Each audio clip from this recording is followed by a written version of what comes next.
L'économie circulaire, c'est au fait une nouvelle manière de concevoir le monde. Vous savez, aujourd'hui, nous produisons, nous gaspillons tout ce que nous faisons. Également aussi, il y a plusieurs enjeux tels que les enjeux climatiques, les enjeux liés au développement durable. L'économie circulaire, c'est un thème qui est développé, c'est pour rationaliser tout ce que nous utilisons, tout ce qu'il y a au niveau des ressources naturelles. Aujourd'hui, l'humanité vit à crédit. Qu'est-ce que ça veut dire? Ça veut dire que nous avons déjà épuisé l'entièreté de la production que notre planète met à la disposition de l'espèce humaine. Donc, il va de soi aujourd'hui, de concevoir un nouveau modèle de vie, un nouveau modèle, de réutilisation des ressources naturelles.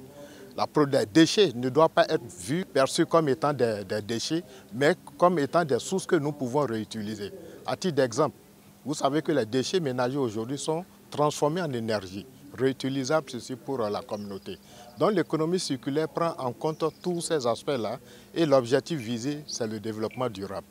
Un développement où il y aura moins de gâchis, moins de pertes et tout sera transformé, réutilisé par les populations. Parce que si rien n'est fait, vous savez, vous voyez comment la population mondiale évolue. Et ce qui a motivé vraiment l'université d'Abomey-Calavi à choisir ce thème comme étant un précurseur pour les développeurs, pour qu'on commence par réfléchir sur le futur. Les enjeux de ce 9e colloque, dans un premier temps, c'est d'échanger avec la communauté, avec les décideurs et également aussi le politique pour qu'ils puissent prendre connaissance de ce nouveau mode de vie que nous voulons proposer.